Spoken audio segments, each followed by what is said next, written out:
அதற்கு நாம பதில் சொன்னா முதலமைச்சர் சொல்றாரு, ஆளுநரும் இருக்கணுமா அண்ணாமலை இருக்கணுமா, 2 பேர் இருக்கணுமா. பாருங்களேன் அநியாயத்தை பாருங்க. ஒரு மனிதனுக்கு எப்ப வாய்க்கொழுப்பு அதிகமாகிறதோ அந்த மனிதனுடைய அழிவு ஆரம்பமாகிறது என்கிறது பொருள். வாய்க்கொழுப்பு அதிகமான இதெல்லாம் ஆணவத்தினுடைய உச்சம், ஆணவத்தினுடைய உச்சம். இன்னொரு கட்சியில யார் தலைவராக இருக்க வேண்டும் என்பதை இன்னொரு கட்சியில் இருக்கக்கூடிய ஒரு நபர் முடிவு பண்ணுவாங்க. ஏங்க உங்க கட்சியில தான் துண்டை போட்டு நீங்க உங்களுக்கு அப்புறம் பையன், அதுக்கப்புறம் இன்ப நிதி, அதுக்கப்புறம் என்னமோ நிதின்னு வச்சிருக்கிறீங்க.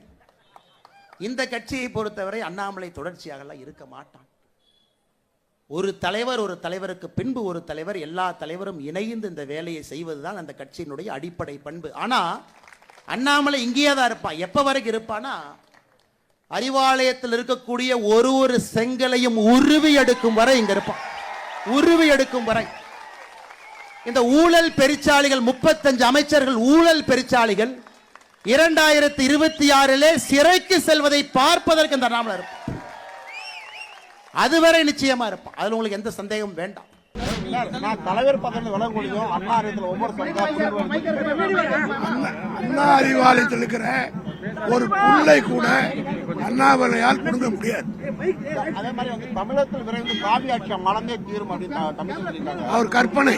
அது நிச்சயமாக நடக்கவே நடக்காது என்பது ஊரறிந்த உண்மை. அவர் கற்பனையில் மிதந்து கொண்டிருக்கிறார். முதற்கட்டம் முதலமைச்சர் வர வழியில வெடிகுண்டு மிரட்டல் அவர் காருக்கு யாருக்கு?